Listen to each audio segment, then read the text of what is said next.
Então, vamos relembrar os números aqui. Foram criadas aqui no planeta 50 mil criaturas intermediárias primárias. Dessas, 40.119 se rebelaram. Foram criadas 1.984 criaturas intermediárias secundárias. Dessas, 873 se rebelaram. Então, 50 mil menos... Ui, não dá para eu trabalhar com... Tá aqui. 50 mil menos 40.119, então, sobraram somente 9.881 criaturas primárias que não se rebelaram. Das secundárias, sobraram 1.111. Então, formam as 10.992 criaturas leais. Gente, eu estou me atrapalhando toda com esse slide. Só um pouquinho que eu vou ter que admitir aqui a Maria Lanz. Tá? Vocês lembraram os números, então, o que a gente falou? Que as secundárias, elas poderiam chegar a um número de 50 mil também, e nós tivemos só 1.984, que a gente não sabe por quê. Nós poderíamos ter um número de 100 mil criaturas intermediárias, né, potencialmente. E temos 10% disso. Eu acho muito triste para nós a gente ter só 10% do que a gente poderia ter, né? Mas não tem uma explicação. Tá, a explicação é que das 50, quase todas as outras se rebelaram. Mas das secundárias, nós tivemos um número muito pequeno.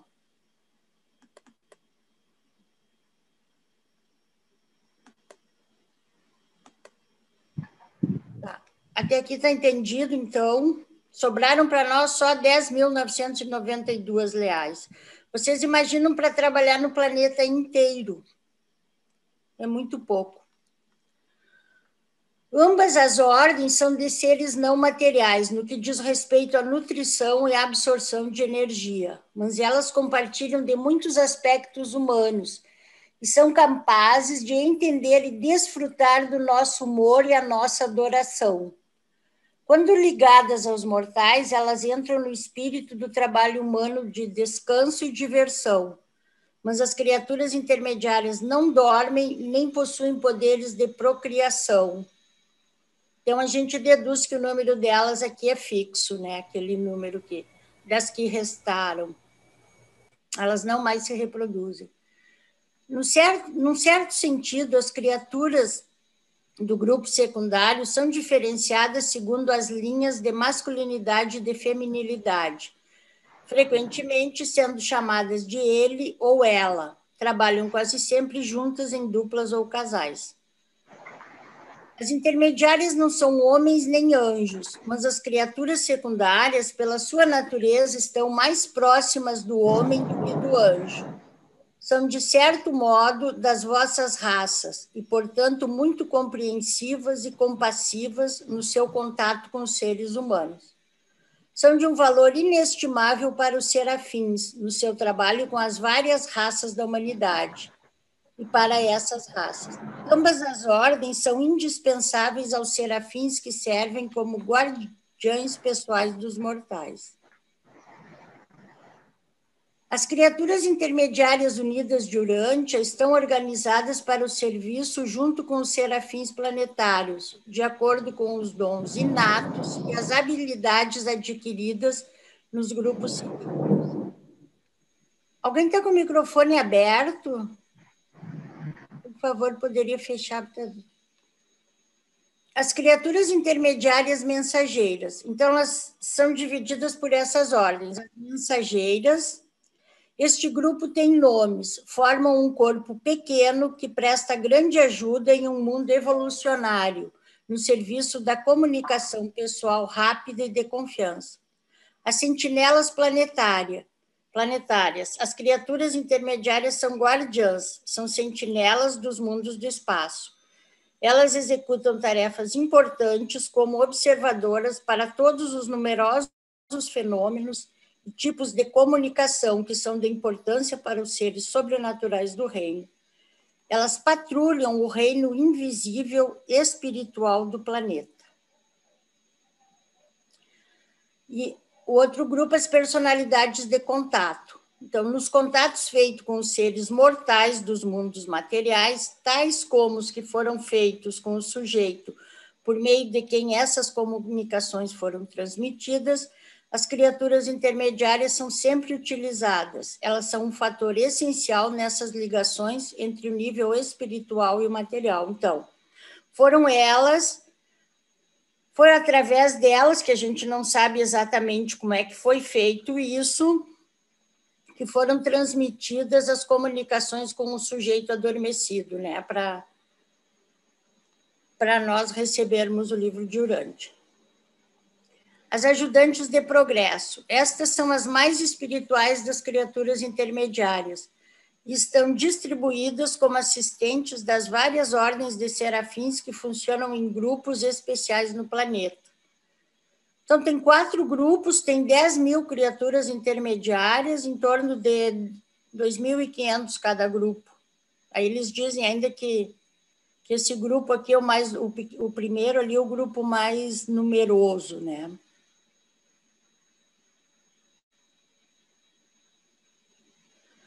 O principal trabalho delas hoje é o de serem colaboradoras invisíveis na ligação pessoal daqueles homens e mulheres que constituem o corpo da reserva planetária, dos reserva planetários do destino. De reserva planetários do destino. Foi o trabalho desse grupo secundário competentemente auxiliado por algumas criaturas do corpo primário que provocou a coordenação das personalidades e das circunstâncias em Urântia, que finalmente induziram os supervisores celestes planetário a iniciar as petições que resultaram na concessão dos mandados que tornaram possíveis as séries de revelação, das quais esta apresentação é uma parte. Então, foi pelo trabalho delas, por convencimento delas, que nós recebemos o livro de Urântia. Agora, o que elas fizeram a gente não sabe. Não sei se alguém arrisca. Elas vivem aqui, elas sabem da nossa condição, da nossa evolução. Não sei se elas chegaram lá para os altíssimos, para quem disseram que nós já estávamos prontos para receber. Não sei qual foi o trabalho delas, mas foram elas que convenceram eles a nos passar o livro de Urântia. Por isso que eu gosto tanto delas. Alguma dúvida até aqui?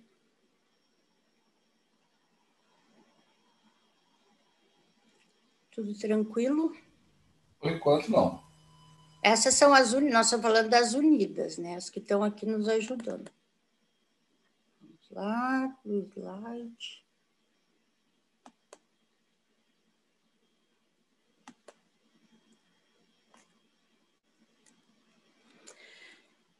Deve ficar claro, porém, que as criaturas intermediárias não estão envolvidas com espetáculos sórdidos que são executados sob a designação geral de espiritismo. As criaturas intermediárias que atualmente estão em Urântia, todas as quais têm um status honorável, de modo nenhum estão ligadas aos fenômenos da chamada mediunidade, e ordinariamente não permitem aos humanos presenciar as suas atividades físicas e outros contatos com o mundo material, algumas vezes necessários, tais como seriam percebidos pelos sentidos humanos. Aqui eu já vi muita gente ter problema quando eles falam que espetáculos sórdidos que são executados sob a designação geral do espiritismo. Eu já vi muitas pessoas entrar em choque quando leem isso aí, porque daí dizem que o livro de Urântia chama o espiritismo de espetáculo sórdido. Eu, por tudo que a gente viu semana passada, por agora, que as rebeldes influenciavam as mentes das pessoas, que elas podiam praticar o mal. Eu, na minha concepção, como o livro de Urântia não fala mal de nenhuma religião, inclusive eles exaltam o que elas têm de bom, eu acho que eles, para mim, estão falando disso, de quando essas rebeldes interferiam nas mentes humanas. É essa interpretação que eu faço disso aí. Não que o livro esteja dizendo que o espiritismo, esse que a gente conhece, seja um espetáculo sórdido. Na minha interpretação é isso. Não sei o que vocês acham. Estela, Sim. é para baixar todos, tá, gente? É só nessa questão do espiritismo, você quis ser, só para me entender, seria que as rebeldes elas foram aprisionadas, correto? Então, o espiritismo é mais moderno. Então, você acha que quando fala nessa questão é como foi antigamente, não por agora, né? É, porque eles dizem que elas não estão envolvidas, né? Mas o comentário é absolutamente ridículo. Isso é um comentário sórdido, entendeu? Ele tá sendo preconceituoso, porque quando ele chama de espiritismo, ele engloba toda uma filosofia e uma religião. Eu não sei sobre que espiritismo ele está falando, porque como existem centenas de milhares de espiritismo, como existem hoje catolicismo, existe evangélico, já está tendo até subdivisão de urantismo. Eu acho ridículo o que ele fala ali. A mim, por exemplo, me ofende o que ele está falando. Ele está falando de uma maneira abrangente, está me colocando como se eu quisesse deturpar alguma coisa, ou se a minha religião ou aquilo que eu aprendi tivesse aqui para deturpar alguma coisa. Todo conhecimento é válido, toda ciência, toda procura da sabedoria é válida, e quando essas coisas são feitas com pureza de coração, elas não são feitas nem para modificar o conceito, nem para impingir falsas verdades. É como se ele estivesse dizendo em outras religiões, por exemplo, quando os católicos veem as Nossas Senhoras, ou veem isso ou aquilo, isso são espetáculos sórdidos? Não. Sim, mas por que no Espiritismo existe, porque ele consegue ter esse fenômeno de mediunidade, por que ele é sórdido, e o outro que consegue ver um espírito ou uma imagem ou qualquer coisa que chega a ser até duvidoso, de acordo com o livro de Urântia, por que eles não são sórdidos? Cláudio, por isso, quando o livro de Urântia cita lá todas as religiões, né?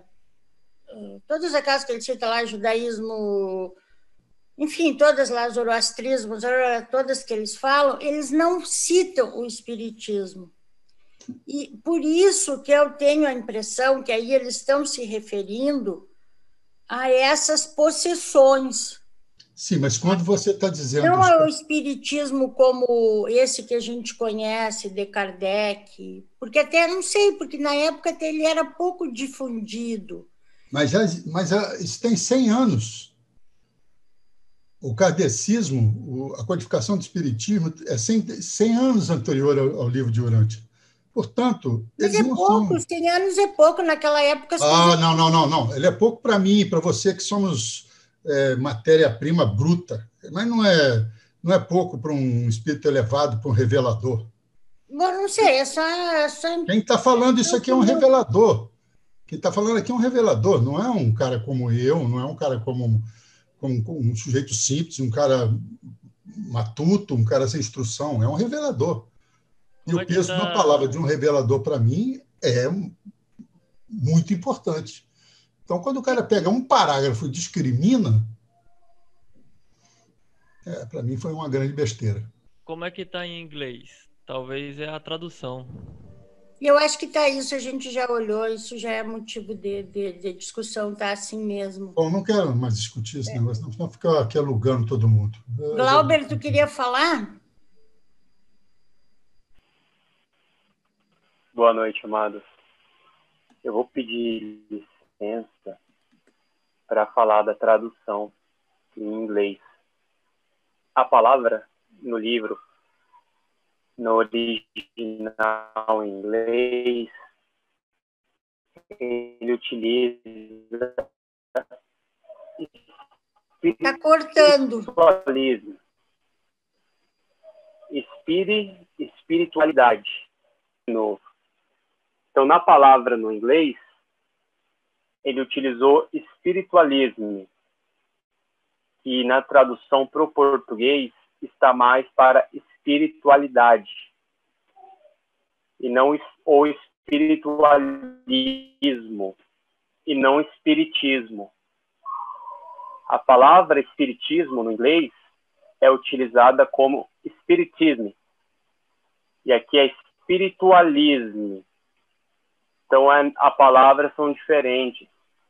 Então, não sei no se inglês, a Suzana pode nos ajudar, que ela está fazendo a revisão da tradução. Interessante, viu, Glauber? Então não se refere ao espiritismo de Kardec, e sim espiritualismo. São efeitos espiritualistas. E aí pode se englobar fatos que acontecerem em qualquer uma das áreas do saber, qualquer uma das organizações religiosas. Sim, inclusive a espírita. Inclusive a espírita, que adverte quanto aos médiuns que têm contato com espíritos desencarnados, que sempre chequem a qualidade moral desse espírito que faz a comunicação. Se ler o livro dos espíritos, vai estar lá escrito isso em letras garrafais. Kardec também fala isso. Exato. Considerem com quem estão falando, com quem estão ouvindo, que reunião é essa, que tipo de comunicação é essa, que tipo de mediunidade é essa. Está no livro dos médiuns e no livro dos espíritos profundamente definido, porque é complicado. O fenômeno do misticismo e no espiritismo, no espiritualismo, ele é complicado. Assim como é em toda religião que começa a acreditar numa coisa sobrenatural. Toda religião que admite uma visão de não sei de quê, tem aí uma enorme quantidade de santos e não sei o quê, que vem isso, que vem aquilo outro. Por isso que eu disse, essas coisas não são questionáveis. Esses tipos de comunicação, por exemplo, de Fátima, ou de Lourdes, ou de não sei de quem, que são coisas respeitáveis e devem ser respeitáveis. Eu não estou falando aqui querendo denegrir absolutamente nada. Eu estou aqui querendo falar em nome de todo mundo. Todo tipo de coisa que fala para o bem e que fala a respeito do progresso humano e do conhecimento e da sabedoria, para mim, eu respeito todos eles. Posso até, muitas das vezes, não concordar, mas não posso desrespeitar. É um conceito que muita gente leva a sério e pratica isso com fraternidade. Então, eu acho incabível, num livro que é uma revelação, né? O teor que se dá ao livro de Urântia, que é uma revelação, é alguma coisa supra, que existam certos comentários que, para mim, são totalmente preconceituosos. Mesmo que eles tivessem alguma coisa contrária a certas práticas religiosas, eles, o tempo todo do livro, eles acham que tem que ser assim, tem que se respeitar, tem que se estudar, tem que aprender, só estudando, só com sabedoria, só com adoração, só com a prece, você vai adquirir essa comunicação com o Pai, só assim você vai crescer na sua fé. Então, sinceramente, para mim, um cavalo aí mancou. Tu queria falar, Desirê? Sim. Nessa época, eles enchiam teatros para fazer aqueles truques, sabe? Pré-digitação. Os truques você está falando das mesas? Lembra que o Sabre... E também, sabe? Então, assim, eles enganavam muitas pessoas, dizia que a pessoa estava doente, aleijada, e aí o espírito, não sei o que, e a pessoa curou. Então, quando ele fala em espetáculo sórdido, o que me vem à mente é esse tipo de espetáculo. Sim, porque e é esse tipo de situação que o Sabre percebia muito, porque explora a boa-fé das pessoas, né? Faz com que acreditem em coisas que não são reais. Então, assim, toda vez que eu leio esse parágrafo, e eu me lembro dessa situação, me vem isso. Então, assim, eu acho que depende muito do que ao que te remete. Para mim, me remete a isso. Então, para mim, é tranquilo. Mas eu acho que o livro de Urântia não é para fazer esse tipo de especulação. Ou a gente entende, ou a gente não entende quando se trata de uma coisa tão claramente dita. Ele não disse quando eventualmente se usa a boa-fé das pessoas, quando eventualmente se fazem espetáculos circenses em que são mais para... Ele não está falando sobre isso. Ele está falando sobre uma crença, sobre uma prática de uma fé. Não está lá especificado que é quando acontece isso, quando acontece aquilo. Porque quando acontece isso ou acontece aquilo, acontece em tudo quanto é religião. Bom, eu estava vendo a palavra aqui, a tradução, tem vários sentidos, né, da palavra sórdido. Talvez o que ele queria expressar é que nem a Desirê estava falando, de algumas pessoas que tem, né? Em todas as religiões tem aquelas pessoas de má fé, né? Que usam para se beneficiar. Então, talvez esse que ele disse assim, seja esses momentos baixos, né? Essas baixarias de usar a religião para benefício próprio, para enganar, para, entendeu? Furtar, né? As pessoas. Eu entendi assim, né? Mas cada um tem uma interpretação diferente. Porque as intermediárias rebeldes se prestavam... Quem está falando, por favor? Quem está falando, por favor? Claudei. Claudei, eu entendo o que você está falando, mas isso que você está falando é o que toda religião faz. Toda religião faz tirar o proveito do ser humano em benefício dela própria. Não há nenhuma religião que... Bom, não vou falar nenhuma, que eu posso estar sendo aqui um pouco severo. Não, todas, realmente, você está certo. As religiões todas são feitas para o homem deturpar a palavra de Cristo, ou a palavra de quem quer que seja que tenha sabedoria, e transformar isso numa coisa que traga proveito para ele e para a sua turma, né? Para a sua entourage. Isso é o mal do... Eu tenho impressão, assim, eu não sei se eu li ou qualquer coisa parecida, que Jesus ficou absolutamente triste quando viu o que fizeram com o que ele deixou. Mas, Cláudio... Ele não tinha nem 80... Desculpe. Não tinha nem 80 anos que ele já tinha ido embora, e a religião, e tudo que ele falou já tinha sido tudo modificado. Desculpe, Sandra. Pois é. Fala, mas eu acho assim, Cláudio, tem muitas, mesmo as religiões que fazem para explorar, para fazer, então elas utilizam às vezes de manobras que são sórdidas e que às vezes iludem a boa-fé e falam em nome de Deus. É nesse sentido que esse pessoal não participa. Eu entendo assim. Eu concordo com você, Sandra, só que ele especifica o espiritismo, só que ele especifica. Ele não diz as religiões que usam isso em proveito, para enganar as coisas, não tem nada a ver com... Não, mas Era só ampliar o texto um pouquinho, só te dizer, as religiões pronto, estava todo mundo no mesmo caldeirão. Mas eles e falam ele teria designado de espiritismo, eles podem estar generalizando, Cláudio.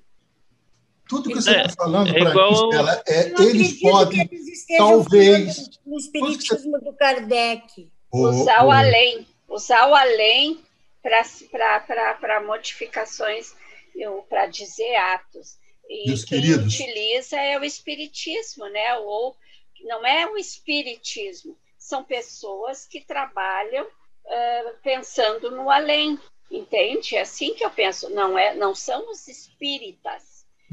meus queridos, Igual o Glauber falou, né? A tradução. meus Exato. queridos, isso é um livro de revelação. Isso não é um livro de discussão. Isso não é um livro de conflito. Entendeu? Não é para criar esse tipo de discussão que nós temos aqui, que esse livro foi legado a nós. Esse livro foi nos legado para nos instruir, para nos trazer sabedoria, para nos trazer reflexões. Muitas coisas são feitas na Terra deturpando com bons propósitos, outras são deturpando com maus propósitos. Isso existe em toda hora, em todo lugar, em toda religião. Então, quando eu vejo um parágrafo específico usando um determinado vocábulo extremamente pesado e extremamente preconceituoso, a mim me choca. A mim me choca, porque eu sou muito capaz de ler um livro dos Espíritos e deixar ele aqui de lado, e ler o livro de Urântia e deixar ele aqui de lado, e ler a Bíblia, e ler o Alcorão, e ler o Torá, e ler tudo, porque tudo isso vai me trazer benefício, sem juízo de valores. Agora, se existe um momento de um parágrafo dentro do livro de Urântia, onde ele faz um juízo de valor, a mim me incomoda. Mas já falei demais, desculpe. Bom, vamos ver mais um pouquinho, então. Mas isso não tira o mérito das criaturas intermediárias. Isso aí é só uma questão da palavra que os reveladores usaram, porque elas são fantásticas. Vamos ver. Bom, agora para a gente descontrair um pouco. Uma fake news que fazem com elas. Isso aqui é uma brincadeira que eu faço com o Sabino, depois eu explico. Há quem diga que somos responsáveis pelos círculos nas plantações. Nós que auxiliamos na quinta revelação, damos de presente a parte 4, que era do nosso acervo de memórias. Somos responsáveis pela comunicação entre os reservas do destino. Fala sério, nós vamos ficar fazendo desenho em plantação? Isso, não, é uma brincadeira. Não, eu pus em tom de brincadeira, assim, porque eu não acredito que são elas. Eu sei que o Sabino é uma das pessoas que defende que podem ser as criaturas intermediárias. Tem muita gente que defende que podem ser as criaturas intermediárias que fazem esses círculos nas plantações. Eu, particularmente, acho que não. Até pelo que o livro nos revela, que eu acho que elas estão envolvidas... São tão pouquinhas, 10 mil aqui no planeta, né? 10.100 e pouco. E eu acho que elas estão envolvidas em... Nós temos tantos problemas mais sérios, eu particularmente acho que elas estão envolvidas nos problemas mais sérios. E como eles falam várias vezes ali, né, a atuação delas é mais na mente das pessoas. Eu não vejo sentido, assim, por que elas iriam se comunicar com a gente através de círculos nas plantações. Mas eu até pedi para o Sabino, uma hora, a gente fazer um estudo dos círculos e a gente... Se alguém acha que pode ser, fiquem à vontade para comentar. Se vocês já acham que elas fariam esse tipo... Os ETs, que são a maioria absoluta na crença dos círculos nas plantações, teriam mais o que fazer, por exemplo, a cura das epidemias que estão graçando sobre o planeta. Eles vão ficar fazendo desenhos em vez de oferecer a cura dessas epidemias? Mas se o problema é nosso, nós que nos viremos para resolver as curas, porque nós provocamos o ambiente adequado. Agora temos que sofrer as consequências. Jesus mesmo nos alertou que precisamos cuidar das nossas atitudes, dos nossos desejos e dos nossos pensamentos, porque é por causa deles que nós vivemos o que vivemos, e depois queremos pôr a culpa em outro, em algo exterior, em algo de fora. Então, nós temos que cuidar do plano perfeito que está na presença divina, da centelha que nos habita, no nível mais alto da nossa mente. Ali está o plano perfeito. Deixemos fluir esse plano, que é a vontade do nosso Criador. Esse plano fluindo, as coisas vão melhorar.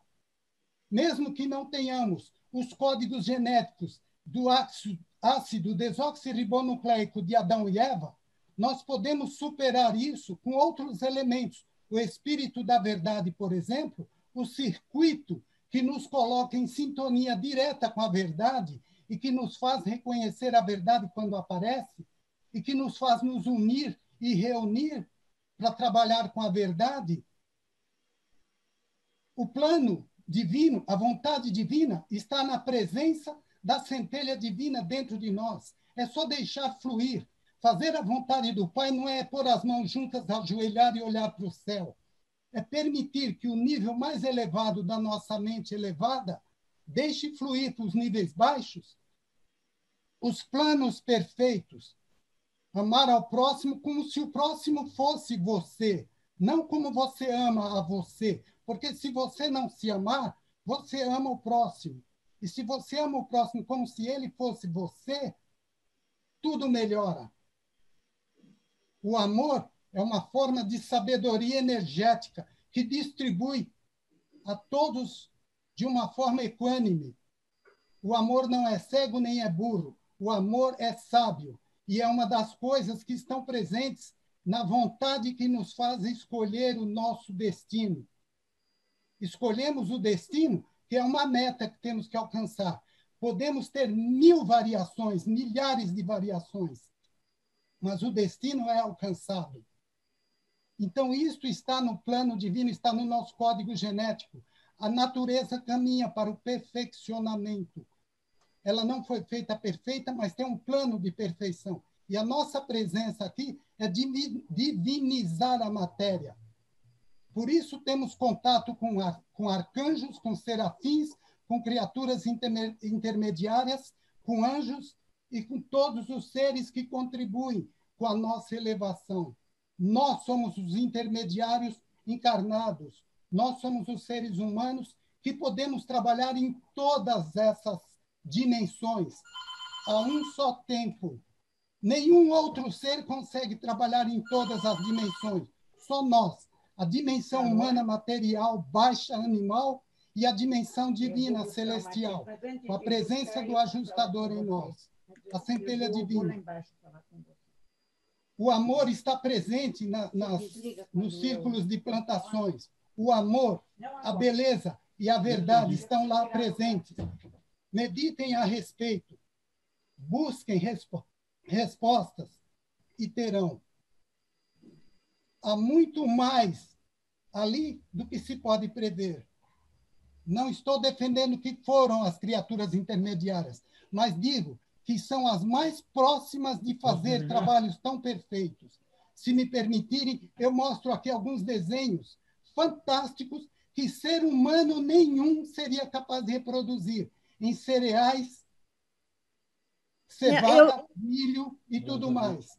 As plantas continuam energéticas, cheias de vitaminas e proteínas, não as perdem. E os fazendeiros ganham mais com a venda delas. Desculpem. Não, nós falamos, até lembro que a gente pediu para fazer uma apresentação sobre isso. Eu acredito piamente nos círculos, mas eu não consigo ainda, eu disse a opinião minha, não consigo ainda ver como o trabalho das criaturas intermediárias. Talvez um dia eu mude de opinião, mas eu ainda não consigo ver como um trabalho delas. Pode ser uma especulação. Tem muitas especulações. Uma delas é dos ETs. Eu trabalhei muito com a ufologia durante décadas. Eu subi montanhas, eu dormi nas cavernas do Roncador, eu fotografei. Eu senti o que eu senti. Eu sei do que estou falando. Legal. Tu vai ter que fazer uma apresentação para nós ainda sobre elas. Bom, vamos ver mais um pouquinho. Vamos ver mais um pouquinho.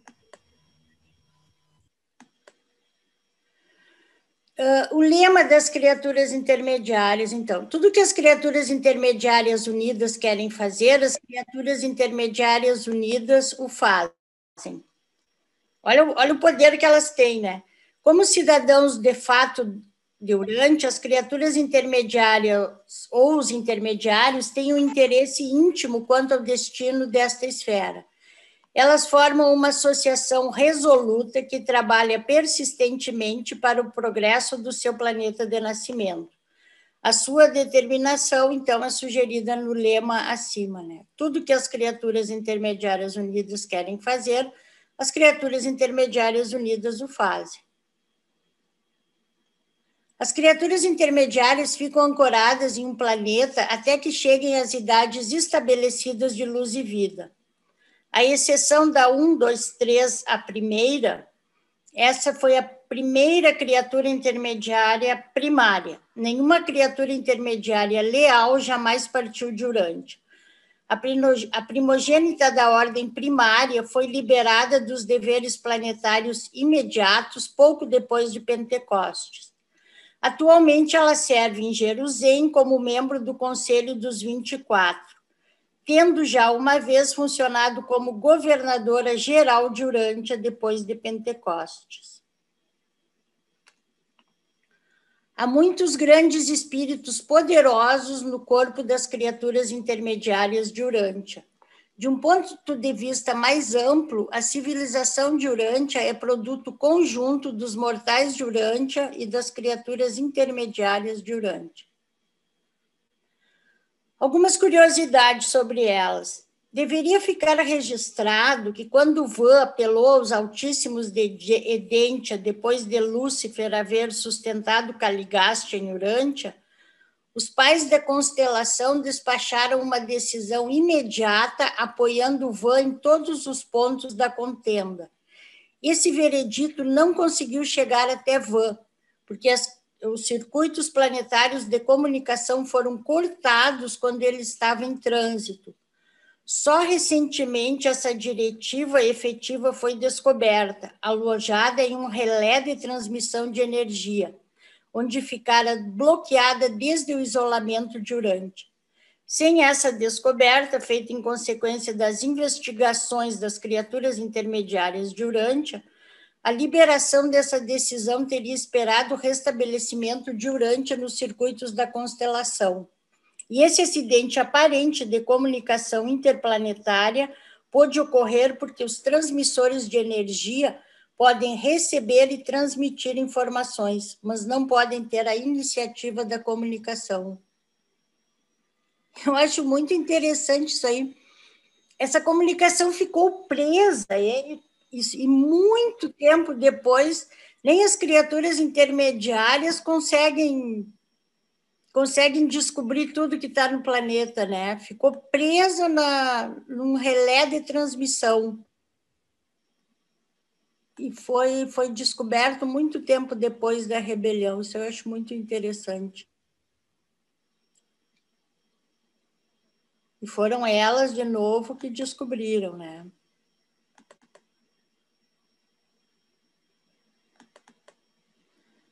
Vamos ver. Mais uma das curiosidades. As 1.111 criaturas intermediárias leais, secundárias leais, né? Porque as 1.111 são só as secundárias, estão engajadas em missões importantes na Terra. Se comparadas às suas companheiras primárias, elas são decididamente materiais. Existem exatamente fora do campo de visão mortal e possuem latitude suficiente de adaptação para fazer à vontade contato físico com o que os humanos chamam de coisas materiais. Sabino, aqui até pode ser que a tua teoria esteja certa, né? Contato físico com o que os humanos chamam de coisas materiais. Essas criaturas únicas têm certos poderes definidos sobre as coisas do tempo e do espaço, como também sobre os animais do reino. Muitos dos fenômenos materiais atribuídos aos anjos têm sido realizados pelas criaturas intermediárias secundárias. Quando os primeiros instrutores do Evangelho de Jesus foram jogados dentro das prisões pelos líderes religiosos ignorantes daquela época, um verdadeiro anjo do Senhor abriu as portas da prisão à noite e os conduziu para fora. Mas no caso da libertação de Pedro, depois da execução de Tiago, por ordem de Herodes, foi uma criatura intermediária secundária quem executou o trabalho atribuído a um anjo. Em mundos normais, as intermediárias primárias mantêm o seu serviço como um corpo de inteligência e como provedoras de entretenimento celeste da parte do príncipe planetário, ao passo que as secundárias têm a sua cooperação com o regime... deixa eu tirar aqui. Continuam a sua cooperação com o regime adâmico, levando adiante a causa da civilização progressiva do planeta. No caso da traição do príncipe planetário ou falta do filho material, como ocorreu em Urântia, as criaturas intermediárias tornam-se as protegidas do soberano do sistema e servem sob a direção e guia do custódio em atuação no planeta. Apenas em 3 outros mundos de Satânia, esses seres funcionam como um grupo único, sob a liderança unificada, como fazem as ministras intermediárias unidas de Urântia.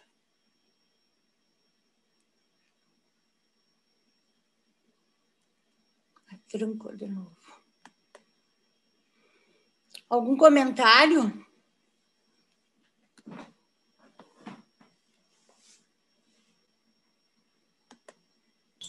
Ô, Estela, só confirmando que a Suzana deixou na mensagem, tá? Que é espiritualismo.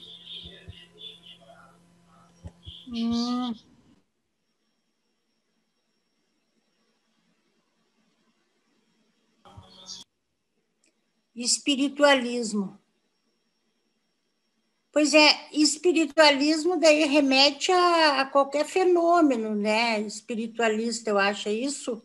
Pelo que eu entendi, é assim, utilizam aquelas pessoas que utilizam do nível espiritual, né, essa informação, essa ideia do nível espiritual, de modo sórdido, ou seja, baixo, para benefício próprio ou de algum grupo específico, com ideias ou ideais de baixa vibração. É assim que eu entendi.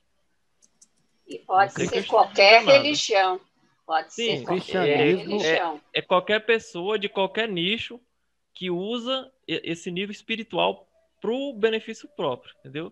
É assim que eu entendi. Sim. Na Bíblia, tem um contexto que fala, né, da feiticeira de Endor, parece, quando o rei Saul procura consultar ela, né, e ela faz uma magia, né, que aparece um espírito rebelde, né, que existia naquela época e engana Saul. Eu acho que quis falar nesse caso, por exemplo, seria como, né, registrado. Lembrando que o cristianismo é uma religião espiritualista. Quer falar, Glauber? Levantou a mão. Espero que a minha internet possibilite. Sobre esse ponto da espiritualidade, dos efeitos espiritualistas, a mediunidade, ela é uma habilidade inerente orgânica, tanto do corpo físico como uma habilidade da alma. E ela não é de nenhuma religião, ou seja, é de todos os seres vivos. Qualquer um de nós tem e pode aflorar tal habilidade. E esses efeitos espiritualistas, de fato, uma das possibilidades é essa que o Claudeir comentou uns minutinhos atrás, que a Sandrinha também comentou. E tem outras opções que acho interessante também a gente observar, porque expande a nossa consciência, que pode acontecer com qualquer um de nós que a mediunidade ela se aflore. Ou seja, ela começa de forma espontânea a acontecer. E aí, quando isso acontece, quando a gente não tem conhecimento, que isso pode acontecer, e nem orientação para ter soberania sobre ela, ter uma autogestão sobre ela, é capaz, sim, que a gente faça alguns equívocos. E no primeiro caso, aqueles irmãos que utilizam de tal mediunidade para fazer trabalhos que cobram ou algo desse tipo, são irmãos nossos que, neste momento da evolução, eles estão com a mente deles focada no materialismo. E que, em um momento futuro, fará sentido, à medida que o evangelho chegará a eles, que não seria esse o caminho, e sim o de servir ao próximo, e não o da cobrar por um dom que de graça recebemos.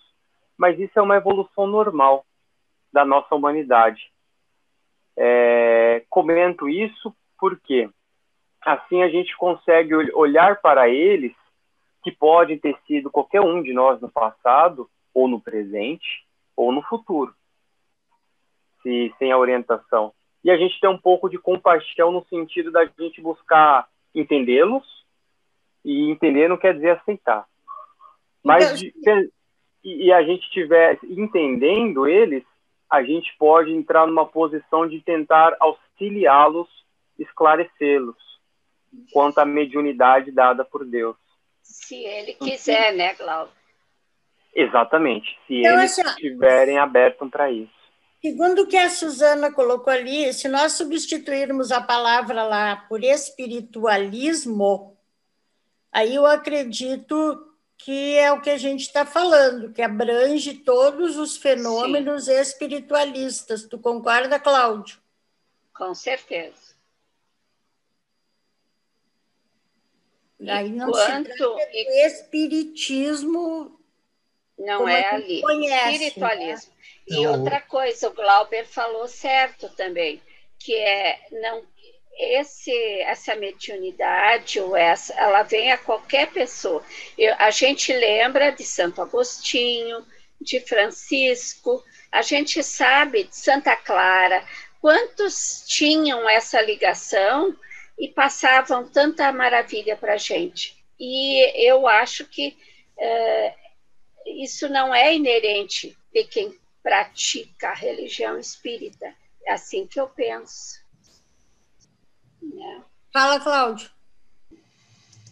Não, eu disse que tanto faz que esteja escrito a palavra, porque está escrito espiritismo, isso para mim não define as coisas ao meu sentir, como se eu estivesse só querendo falar sobre espiritismo.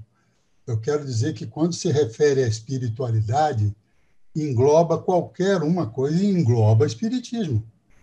Quer dizer, você está fazendo um comentário sobre alguma coisa que vocês todos aqui estão mais ou menos defendendo, um ponto de vista de que o espírito pode ter esse contato, pode ter essa intuição, pode ter essa eu não estou querendo usar a palavra mediunidade, mas pode ter esse tipo de feeling e não ser espírita, e isso está inerente a qualquer religião. Mas o fenômeno da espiritualidade está inerente a tudo. Ele está fazendo uma crítica, que tudo que se refere à espiritualidade é uma coisa sórdida, não tem nada a ver com a verdade. É isso que ele está dizendo. Não estou dizendo que se pegar essa palavra e se transformar essa palavra em outra coisa, para não caracterizar espiritismo, que as coisas mudam. Não, as coisas não mudam. Porque todas as religiões, como eu citei aqui, é como se eu dissesse que a mensagem de Fátima é fajuta, é como se eu dissesse que a mensagem de Lourdes é fajuta, é como se todos os fenômenos que houve de interpretação, de visões e tudo, é como desacreditar de uma série de coisas tão importantes que foram para a humanidade, de tanto aprendizado e de tanto caminho de fé que foi aberto. eu acho que foi muito infeliz. Não, Cláudio, com licença. Cláudio, eles falam em mensagens sórdidas. E quanto a Fátima e Lourdes, não é o caso. Ô, Estela, você quer e você acha que a mensagem do Livro dos Espíritos é sórdida? Não. A mensagem do Livro dos Médiuns é sórdido? Acho que não. Não, Cláudio, eu acho que você está só confundindo, colocando não tô, no contexto. Não, assim, é a minha opinião. Não, tá certo. Precisa de uma verdade absoluta. Que nem eu defendo aqui sempre. Meu querido, o seguinte, Estela, você pode botar o parágrafo na tela? Que aí fica bom para a gente ver certinho. Mas que nem o jeito que eu entendi, esse sórdido que ele usa é realmente para impactar mesmo. Mas no sentido daquelas pessoas que escolhem esse método sórdido, baixo, para usar o meio espiritualista, né? Se tivesse escrito isso, eu te garanto, querido, que eu não teria aberto a minha boca. Não, é porque cada um tem um tipo de interpretação, eu entendo. Ele está dizendo aqui, deve ficar claro, porém, que as criaturas intermediárias não estão envolvidas com os espetáculos sórdidos que são executados sob a designação geral de espiritismo. Acabou. Me permitem? Primeiro, por favor, deixa o texto aí, Estela. Tá. Gente, é muito simples. Nós ficamos muito ofendidos quando nós entendemos que é isso que quer dizer e não é isto que está sendo dito. Procurem pensar no que quer dizer espetáculos. Um livro não é um espetáculo. Uma literatura não é um espetáculo. Se refere a espetáculos. Então, coloquem na mente tudo que acontece nesse campo que pode ser taxado como espetáculo. Se não, mas ele usa espetáculos sórdidos junto. Espetáculo, não adianta ficar achando que está dizendo isso, daquilo. Não é o que está sendo dito. E sabemos que tem espetáculos. E eu mesmo já assisti muitos, todo mundo já deve ter assistido. Alguém já teve a oportunidade de ver um espetáculo. E isso tudo que aparece como espetáculo não pode ser executado sob a designação geral de espiritualismo, ou, como entenderam aí, espiritismo. Espetáculos não é uma literatura, não é uma obra de arte e outras coisas que possam haver, mas é tudo que se enquadra como espetáculo. Se eu estiver enganado, eu também não estou entendendo como os demais que estão discutindo muito e não perceberam o detalhe. Desculpe. Pelo que eu dá para entender no texto, é questão de interpretação de texto e não de puxar sardinha para religião, para livro de orante, para nada.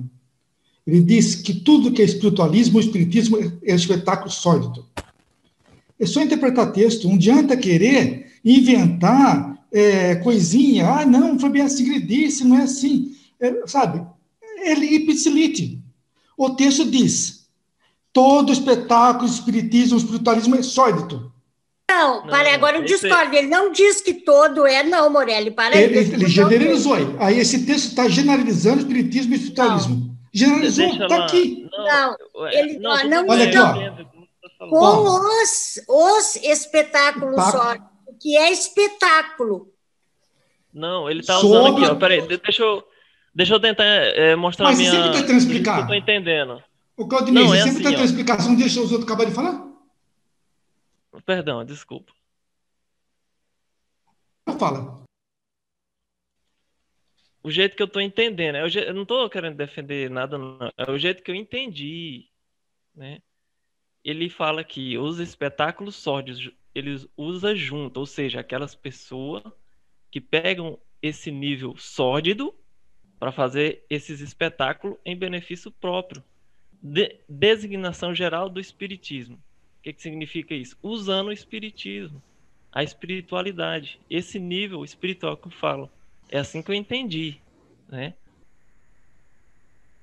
Aí cada um tem um tipo de interpretação. Eu acho que a gente está vivendo muito, a gente está vendo uma coisa muito irrelevante na situação, porque eu vou dar um exemplo para vocês. Eu fui do espiritismo há muitos anos, mas eu já li livros de Allan Kardec, escrito dele defendendo que as raças negras são raças inferiores, defendendo racismo, defendendo um monte de coisa, e nem por isso eu considero isso uma coisa... Eu entendo o contexto histórico que foi escrito.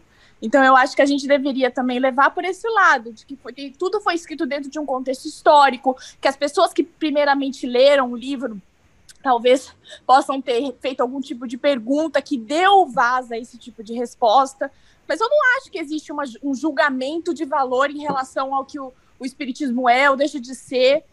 Eu acho que tudo depende, entendeu? As pessoas que fizeram as perguntas podem ter feito a pergunta de uma certa maneira e o espírito revelador respondeu dessa maneira. A gente não sabe o contexto. Então é irrelevante isso. A gente vai precisar morrer para saber se eles acham que o espiritismo é uma porcaria, sei lá, como é que eles falam. Mas eu acho que é irrelevante nesse momento a gente discutir sobre isso. Eu gostei da explicação do Sabino, porque eles falam, a gente não se apegou na palavra espetáculo. Quando é um espetáculo, é o que a Desirê falou, que eles faziam lá, aqueles até porque a época da revelação, né? Era muito comum, somente nos Estados Unidos, os espetáculos, né, de charlatanismo e prestidigitação, né? Que era aquele era até cobrado. Você cobrava para a pessoa ler mentes, né? E invocar espíritos de mortos, né? Como isso aí nós chegamos a ver na televisão americana, até hoje tem esses programas nos Estados Unidos, né? Segundo a doutrina espírita, o espiritualismo, o espiritismo nos Estados Unidos foi desvirtuado, né? Há muitos anos, isso é antiga essa cultura lá, né? Talvez eles não levam a sério nos Estados Unidos do espiritismo exatamente por causa disso, por causa dessas pessoas que passaram a ganhar dinheiro, a faturar com esses fenômenos mediúnicos, alguns reais, né? E outros não.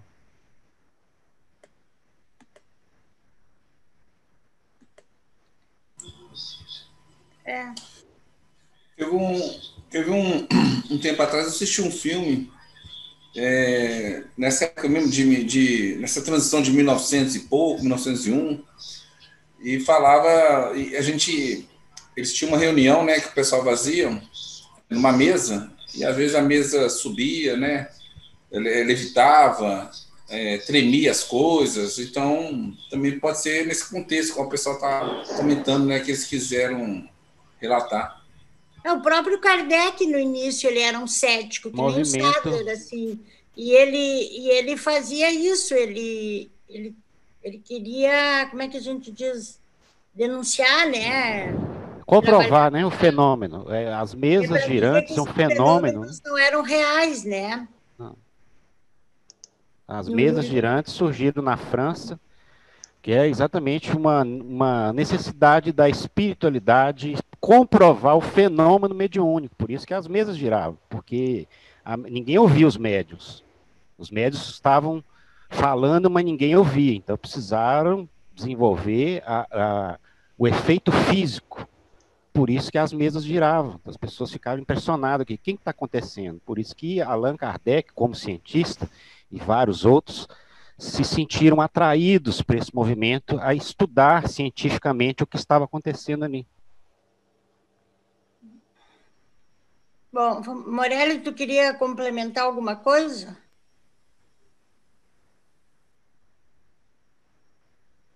Morelli? Morelli? Tá sem som? Ele está escutando não, viu, Estela? Glauber, queria falar? Está com a mão levantada. Sim. Queria fazer um comentário. Primeiro, que eu entendo o que o Cláudio quis dizer. Se a gente entendesse, interpretasse dessa forma, como interpretamos a primeira vez, utilizando a palavra espiritismo, ela ficaria um pouco em contraste com a mensagem de uma assinatura de amor. Então, de fato, ela chama a nossa atenção interna que teria alguma coisa que não estaria em harmonia. Eu entendo sim o que o Cláudio quis dizer no começo, como desta forma. E aí a gente conversando, chegamos ao entendimento que não estava falando da doutrina espírita, o espiritismo, e sim de efeitos espiritualistas. Na tradução, na original do inglês, ele utiliza a palavra, o que a gente comenta aqui como espetáculos sórdidos, é utilizado as palavras sordid, performance. Sordid, o sórdido, é no sentido de degradação moral. E performance é o sentido do ato do show. Aí que vem a palavra espetáculos. Então, o espetáculos, ou uma outra palavra que a gente entende também, que é performance. Porque o espetáculo, no português, ele pode ter mais de um sentido. Como aquele que o Sabino comentou, que é o espetáculo de circo, um espetáculo como performance. E também ele pode ter um sentido de espetáculo pejorativo. E não é este o caso empregado pelo original do inglês. Então, é a performance, igual vocês estão comentando, sobre as mesas girantes, e entre outros. É os atos. E aqui mesmo eles fazem uma generalização sobre a designação geral, se a gente pôr espiritualismo. Eu não vejo que eles estão falando diretamente do... Não, a palavra espiritismo, no caso, já não faz mais sentido a gente levar para frente. E sim os efeitos espiritualistas. E nesse sentido, ela entra mais em harmonia com uma mensagem de amor, e não uma crítica. Então, esse é o comentário. Entendo sim que no começo não estaria estaria constatando, sendo de contraste, uma mensagem se ela fosse pejorativa a alguma religião ou doutrina que tenhamos aqui. Então, tá acolhido, viu, Cláudio? Entendo o seu pensar, entendo os seus sentimentos, entendo a sua interpretação. Eu até dei ênfase a esse parágrafo, porque eu já vi em encontros presenciais as pessoas quase se pegarem no tapa por causa disso, assim, ó, porque as pessoas que vêm do espiritismo, elas leem isso aí. Eu acho que vai ser muito legal, assim, até se na tradução ficar mais fiel ao que está no inglês, porque as pessoas que vêm do espiritismo, elas se chocam quando leem isso aí. Já vi gente parar de ler o livro de Urântia por causa disso, e vejo muita gente, leitor do livro de Urântia, afirmando que o livro de Urântia diz que o espiritismo é um espetáculo sórdido. Eu vejo muita gente, os ortodoxos, dizendo isso. Aqui parece uma discussão meio pesada para a gente, assim, um fala uma coisa, outro fala outra, mas eu estou vendo que, pelo menos a maioria, que a gente está chegando num entendimento, e eu acho isso muito importante para quando a gente vai falar do livro, quando chega nessa parte, quando...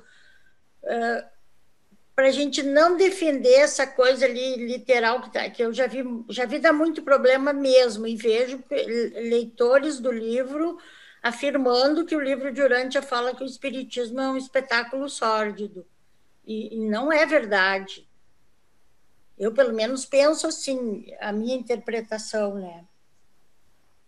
Por isso que eu acho importante, parece que a gente está se pegando num parágrafo, mas esse parágrafo já deu muito problema, já correu com muita gente dos grupos, né? E eu estou vendo que aqui a gente tem um amadurecimento que isso não está acontecendo. A gente está discutindo, tá? Mas... Moacir quer falar. Sim, já vi, Sabino, já ia passar para ele. Eu Pode gostaria falar, de complementar depois do Moacir também, por Então, gentileza. a palavra sórdito ali, eu concordo que seja bem pesada, mas espiritismo, inclusive, está entre aspas, né? Então, é o que a Estela falou, nós estamos discutindo uma coisa que talvez, sei lá, seja uma interpretação pessoal, uma tradução, ou seja lá o que quer dizer com o espiritismo, né? Eu acho que não cabe muito se aprofundar muito nisso, porque tem coisas que é bastante difícil, né? Então, eu acho que No inglês... temos que só que tocar o barco. Só é bom a gente chegar no entendimento. Uma sala de debate, meu querido Moacir, se a gente se trata como irmãos e com fraternidade, todo assunto que levantar tem que ser levantado, porque pode ser que clareie um pouco mais o nosso horizonte. Eu não me pego nisso aí porque sou isso ou porque sou aquilo, porque não sou nem isso nem aquilo, senão não estaria aqui. Estou sempre na procura. Agora, todas as vezes que algumas coisas me passam, me incomodam a maneira como ela é dita, porque o problema do livro de Urântia, básico, é que ele não foi escrito por fulano ou por Beltrano. Ele foi escrito por reveladores. Então, é um nível que ascende a tudo, que transcende a tudo. Então, essas coisas, para mim, têm uma importância muito grande. Não é como se eu estivesse lendo aqui um livro de fulano, de Beltrano, que tivesse escrito lá, o Divaldo Franco, o Chico Xavier, ou um livro da teologia católica, ou um livro da teologia evangélica, ou budista e tal, que foi escrito pelo fulano de tal, pelo não sei o quê, papapá. A gente não pode levar nem em consideração esses livros sagrados, porque os livros sagrados foram escritos muitos e muitos anos depois do que os fatos aconteceram, e a gente tem paciência quando lê esses livros sagrados, porque sabe o que eles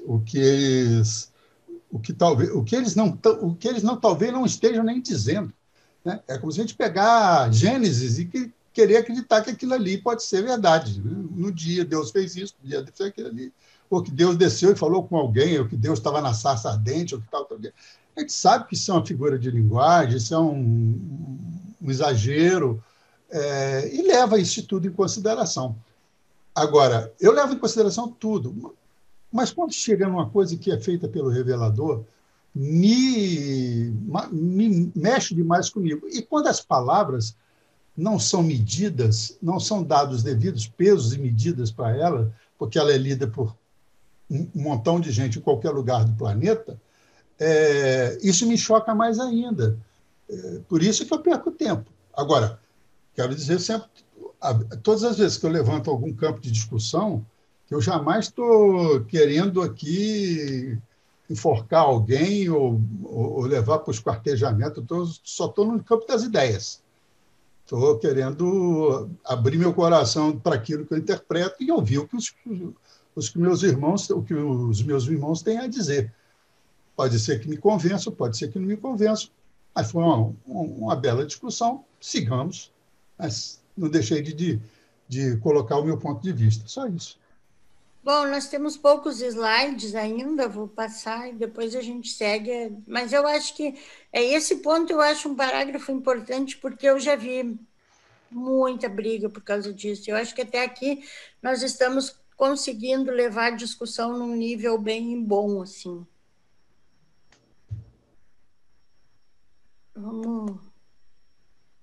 Eu só vou terminar, depois a gente segue. Se tem mais alguma dúvida, alguma coisa, então. O trabalho planetário, tanto das primárias quanto das secundárias, é variado e diversificado nos inúmeros mundos individuais. Estela, não está aparecendo o slide. Que bom, não compartilhei. Não dei o share screen. Agora sim. O trabalho tanto das primárias quanto das secundárias é variado e diversificado nos inúmeros mundos individuais de um universo. Contudo, nos planetas normais, que não é o nosso caso, e médios, As atividades delas são muito diferentes dos deveres que ocupam o seu tempo nas esferas isoladas, tais como Urântia. As intermediárias primárias são as historiadoras do planeta. São elas, desde os tempos da chegada do príncipe até a idade do estabelecimento em luz e vida, que formulam os aparatos e preparam as descrições na história do planeta, para as mostras e exibições de tais planetas nos mundos sédios dos sistemas. Imagina quando elas mostrarem a nossa história lá, o que eles vão achar? As criaturas intermediárias ascendentes e os serafins evolucionários devem passar por essa experiência de paternidade em associação com os filhos e filhas materiais da sede central do sistema. Vocês viram que aqui elas não procriam, né? A gente viu lá na frente. Então, elas também têm que passar por essa experiência porque elas são seres ascendentes. Assim, esses ascendentes não reprodutores ganham uma experiência de paternidade, ajudando aos Adãos e Evas em Jerusalém, na criação e na educação da sua progênie. Foram elas também que transportaram Adão e Eva ao templo, lá naquele dia que eles foram se apresentar, né, para as pessoas. Elas fazem de tudo um pouco.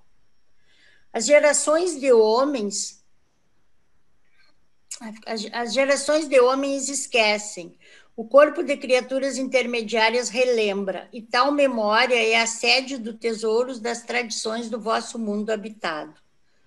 Assim, a cultura de um planeta permanece sempre presente no planeta, e sob as circunstâncias apropriadas, esse tesouro de memória de acontecimentos passados torna-se disponível do mesmo modo que a história da vida e dos ensinamentos de Jesus foi dada pelas criaturas intermediárias de Urântia aos seus primos na carne. Então, elas nos deram a história de Jesus, né? Por isso que essa veio pronta, e também auxiliaram lá na mente do sujeito adormecido, foram elas, né? Então, as criaturas intermediárias são os ministros hábeis que compensam a lacuna entre os assuntos materiais e os espirituais de Urântia. Lacuna essa que surgiu com a morte de Adão e Eva. São igualmente as vossas irmãs mais velhas, camaradas na longa luta para atingir um status estabelecido de luz e vida em Urântia.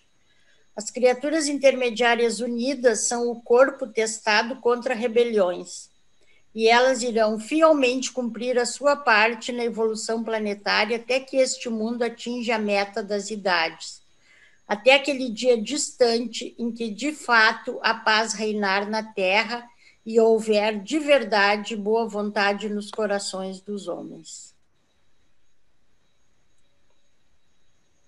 E trancou meu slide, porque agora não está. Mas acho que esse era o último. Esse era o último slide. Isso, era o último. Muito obrigada. Bom, agora então terminaram os slides, estamos abertos às discussões. Se quiserem que eu volte em algum, vi que o Glauber levantou a mão. Se ficou alguma dúvida. Fala, Glauber. Esse episódio da palavra sórdido, espetáculo sórdido de espiritismo, foi uma oportunidade bem observada e levantada pelo Cláudio. Muito bem observada e levantada pelo Cláudio. Porque quando alguma coisa, a palavra não entra em harmonia com o nosso interior, de duas uma. Ou existe algum efeito na escrita, ou existe um não entendimento da nossa parte, uma expansão de consciência que precisa ser feita. E uma ou outra é oportunidade de melhoria, como foi. Então a gente utilizou virtudes aqui de respeito, como o Cláudio comentou, e outras virtudes para a gente trabalhar e entender em conjunto o que seria de fato esse entendimento até que uma frase tivesse em harmonia interior. Isso foi muito importante, Porque quem trabalha numa tradução, ele trabalha com toda a capacidade que ele tem. Mas, normalmente, é um grupo não tão grande como é este aqui que a gente está conversando. E é uma bênção ter outros pontos de vista. O Cláudio levantou a questão, 4, 5 pelo menos se manifestaram para encaixar o entendimento deles. E a gente chegou, igual a Estela comentou, em harmonia no entendimento. Além disso... É um ponto que sempre incomoda quando se chega nisso, e que nem eu falei, né? E eu me incomodava bastante porque eu já vi brigas, posso dizer assim, brigas mesmo, né? Por causa disso. E é legal quando a gente chega no entendimento, assim, para esse tipo de coisa não acontecer, né? Sim, exato. Uma observação aqui também, a maturidade do grupo é muito boa, sinal que estamos utilizando virtudes. E numa estatística sobre a comunicação, a maioria dos não entendimentos, ela acontece pelo tom da voz, e não pelo que foi dito. Então, é uma oportunidade de trabalho, e esse grupo trabalha bem sobre isso. A gente utiliza bastante virtudes para a gente chegar no bom senso. Além disso, falando dos intermediários, naquele mesmo parágrafo, no documento 77, 8.13, ele comenta também que os intermediários não estão tão relacionados assim com os efeitos de mediunidade. Até porque eles conseguem ser observados, conseguem ser contatados, percebidos pelos sensos humanos, ou seja, pelos sentidos humanos. Então, eles conseguem se materializar entre a gente e ser percebido pelos nossos sensos. Mas não é uma coisa que eles fazem de costume. Eles buscam não ser percebidos, não se materializarem perante a gente. Eu queria saber se ficou claro para vocês daí, né, as duas ordens, o que eles fazem, o que eles estão fazendo hoje no planeta. Nós não sabemos tudo que eles estão fazendo, né? Mas eles falam ali, e nós vamos ver semana que vem os reservas do destino, que hoje o principal, não o único, né, trabalho deles é essa comunicação com os reservas do destino. E eu acho que eles atuam em várias outras situações, né, fazem essa ponte entre o espiritual e o... Eu achei interessante, vou ver se eu acho o slide agora, uma coisa que eles falaram ali, deixa eu ver. Em qual? Enquanto você vê aí, Estela, eu posso só... Pode ir falando, claro. Para o Morelli, para o Cláudio, e para quem se sentiu ofendido aí, também porque eu, pelo que eu entendi, eu me intrometi na fala do Morelli, eu quero pedir desculpa para ele, né? Não foi a minha intenção.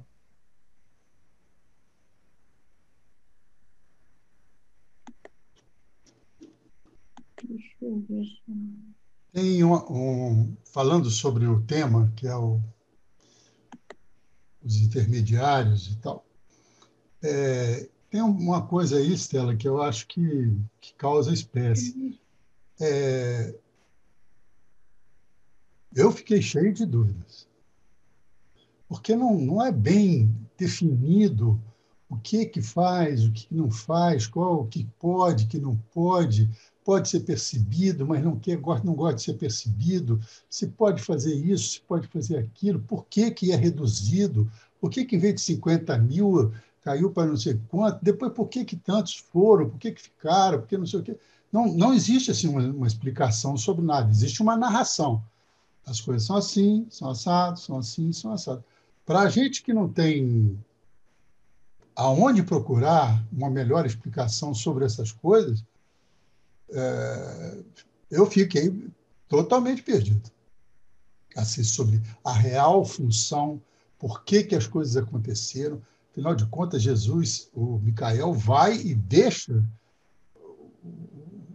os intermediários para auxiliar. E que tipo de auxílio? O que vai... Sabe, aquelas definições que você leu, aquelas 4 classificações, aí começa assim, no primeiro tem mais gente, e aí, sabe, fica uma coisa meio genérica. E aí, no fundo, como a gente está estudando e procurando entender, as lacunas, elas aumentaram na minha cabeça. Eu acho que eles dizem que a principal função delas é fazer essa ponte, né, entre o material e o espiritual. Como Sim. Elas são seres semimateriais, elas não são... Que ponte seria essa, Estela? Pois é um fenômeno, que nem esse fenômeno que eles dizem que elas atuaram na mente do sujeito adormecido, mas eles não explicam direito como é que isso... Mas seria uma única ponte. Quer dizer... Outra que elas atuam nas mentes dos reservas do destino para fazer esse trabalho. Mas esse trabalho que eles fazem também, nós vamos ver semana que vem eles, mas também não é bem explicado o trabalho deles, né? Eles atuam em situações...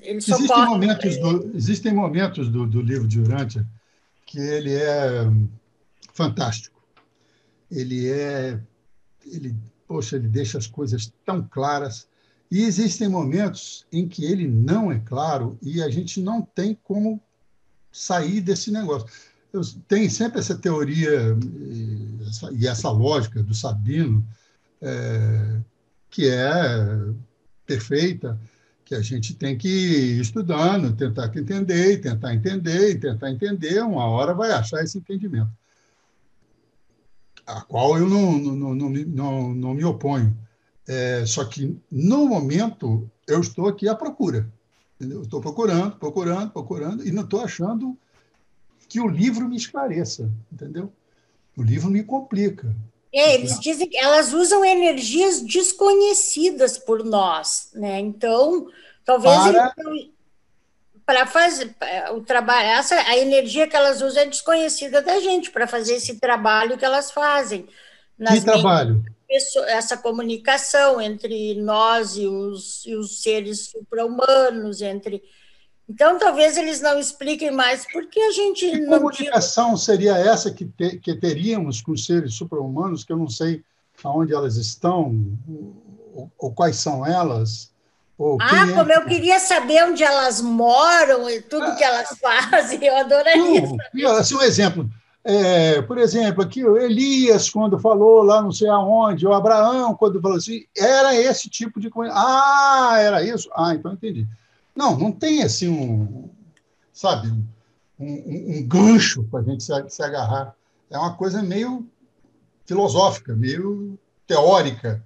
E isso dá uma dor de cabeça danada, porque a gente não tem... É um cabide que não tem lugar onde se pendurar. A gente bota, ele cai. Por maior que seja a nossa vontade de entender. Afinal de contas, toda semana estão todos aqui lutando para erguer um conhecimento para melhorar a sua fé, sua sabedoria, enfim. Eu achei muito interessante. Você fez o da semana passada, inclusive, foi assim, eu assisti pelo YouTube. Achei tudo muito interessante, inclusive de hoje. Semana passada teve discussão de vários. Houve alguma coisa que o Morelli falou que foi perfeita, que eu penso também, quer dizer, sobre essa coisa de designar o que é bem, o que é mal, o que é inferno, o que é céu, o que a gente está fazendo, se não estamos seguindo a rebelião, se não estamos... Coisa que o Marcos, na hora, realmente falou, isso realmente eu não tinha pensado, e que é um pensamento que eu também tenho esse tempo todo. Eu acho que um ser espiritual, um príncipe planetário, e que foi até o fim nas suas insídias, e e não se fez nada para deter alguma coisa, aí me incomoda. Ele é um filho ardoroso do pai, do Micael. Ele é um querido. E o Micael não quis botar a mão nisso, largou lá no Gabriel. Alguma coisa aí me incomoda. Entendeu? Como um pai vê um filho saindo fora do... Observa, eu não estou falando de Deus, né? Estou falando de Micael, o pai que criou o filho. Vê que o filho vai... Se eu sou um pai que se vejo que o meu filho vai se desencaminhar, eu corro, eu boto... Eles que são... Nossa, não vou nem dimensão para isso. Deixa o barco rolar, isso me incomoda. Então, essa discussão da semana passada achei ótima e achei bom não estar naquela reunião. Hoje também, entendeu? Achei muito boa a discussão, mas tanto uma quanto a outra a gente termina meio manco.